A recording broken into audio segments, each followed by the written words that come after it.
Monkey see, monkey do. He killed the monkey. Look at you, Jack.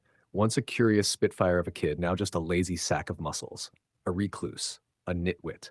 Oh no! Where did that fearless little lion go?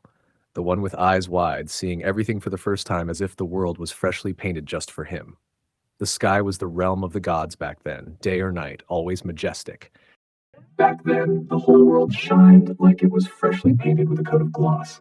Everything, every object, every shadow, every breeze. But now you've let your curiosity wither. They say curiosity killed the cat. You weren't just any cat, you were a lion. And boy, your curiosity could have killed a dozen cats over.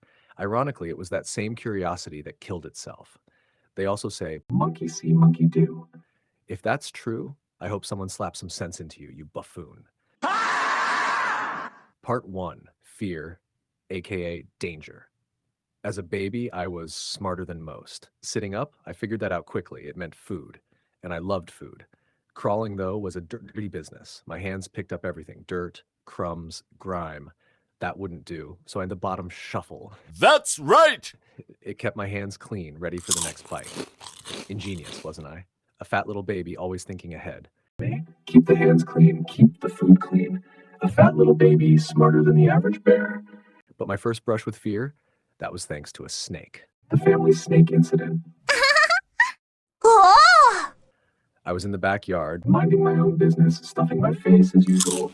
when I spotted a slithering, charming creature. Naturally, I waddled closer to say hello. Naturally, I wanted to grab it. But before I could, chaos erupted. Just as I reached out, Slippers flew past my head like missiles, slippers flew like missiles.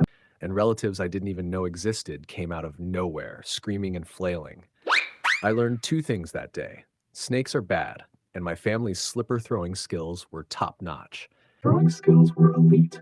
My real encounter with fear came 2 years later. 2 years later, when I was 4, My family was heading to the farm, which was a long, exhausting walk. nobody wanted to carry me, Their hands were full of supplies. and I was left to drag my feet behind them. So I dragged my feet behind them, sulking. The path had bends, and soon enough, I lost sight of the group. I was left alone, stewing in my indignation. Then it started. A loud, unfamiliar sound echoed through the forest. It was unlike anything I'd ever heard. My curiosity flared.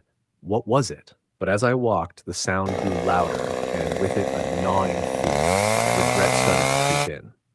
Why didn't I just keep up with my family? Oh my Finally, I God. reached a clearing where the road widened. The sound returned, this time a deep, vibrating hum. I turned to my right, and there it was. A group of lumberjacks wielding chainsaws. At first I was confused. The chainsaw looked odd, almost otherworldly. I couldn't figure out what it was for. Then as I watched, one of the men wrapped it up.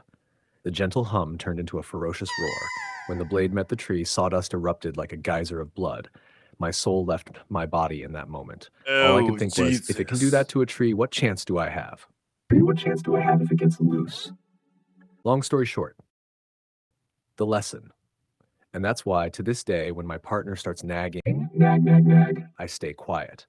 It's not because I have nothing to say, it's because she doesn't know what she sounds like.